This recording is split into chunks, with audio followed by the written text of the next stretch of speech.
સુરતના કાપોદ્રા વિસ્તારમાંથી ગેરકાયદેસર રીતે ગેસ રિફિલિંગ કરવામાં આવતા નેટવર્કનો પર્દાફાશ કરવામાં આવ્યો છે। ગેસ રિપેરિંગની આડમાં ઘરેલું ગેસ સિલિન્ડરમાંથી અન્ય સિલિન્ડરમાં ગેસ રિફિલિંગ કરવામાં આવતું હતું। પોલીસે 7 કલાકનું ઓપરેશન હાથ ધરી 13 દુકાન પર છાપો મારી સમગ્ર નેટવર્ક ઝડપી પાડ્યું હતું, જેમાં 13 આરોપીઓની ધરપકડ કરી કાયદેસરની કાર્યવાહી હાથ ધરી છે।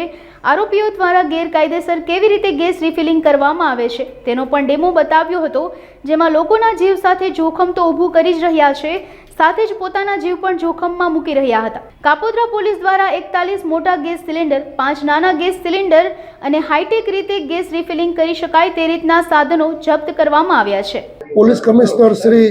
અનુપમસિંહ ગેહલોત સાહેબ નાઓએ આપેલ સૂચના અને માર્ગદર્શન મુજબ સુરત શહેરમાં લોકોની જાનહાનિ સાથે જોખમરૂપ રીતે વર્તતા હોય અને લોકોની જિંદગી જોખમમાં મુકાતી હોય તેવા કૃત્યો અટકાવવા સારું પોલીસને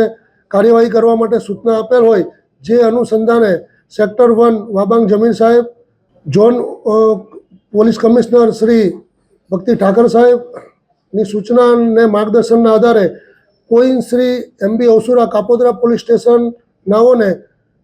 મળેલ બાતમી હકીકત આધારે કાપોદ્રા પોલીસ સ્ટેશન વિસ્તારના દીનદયાળનગર, મુળગા કેન્દ્ર, વડવાળા શોપિંગ સેન્ટર, અક્ષર ડાયમંડ, રામકૃષ્ણ કોલોની, ભરવાડ ફળિયા, મોહનબાગ, બરોડા પ્રિસ્ટેજ વિસ્તારમાં લોકોની જિંદગી જોખમમાં મુકાય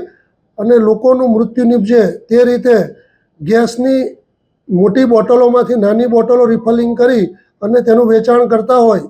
તેવી અલગ અલગ 13 જગ્યાઓ ઉપર કાપોદ્રા પોલીસ સ્ટેશનના પોલીસ ઇન્સ્પેક્ટર શ્રી તથા ડિસ્ટ્રિક્ટ PSI શ્રી પંડ્યા તથા તેઓના સ્ટાફ દ્વારા ગઈકાલ તારીખ 24/4/2024ના રોજ કાર્યવાહી કરી અલગ અલગ કુલ 13 ગુનાઓ રજીસ્ટર કરવામાં આવેલ છે અને આ ગુનાના કામે કુલ મોટી બોટલ 41 તથા રિફિલિંગ કરવાના સાધનો તથા અન્ય ચીજવસ્તુઓ તપાસના કામે કબજે લેવામાં આવેલ છે। આ ગુનાની MO મુજબ આ જે લોકો છે એ અન્ય લોકોને મોટી ગેસની બોટલોમાંથી નાની ગેસની બોટલો રિફિલિંગ કરીને ભરી આપતા હોય છે અને બિલકુલ કોઈ પણ રીતે લોકોની જિંદગી જોખમમાં મુકાય અને પોતાની જિંદગી પણ જોખમમાં મુકાય તે રીતે વર્તતા હોય કાપોદ્રા પોલીસ સ્ટેશન દ્વારા ઇનિશિયેટિવ કાર્યવાહી કરવામાં આવેલ છે, જે સરાહનીય છે।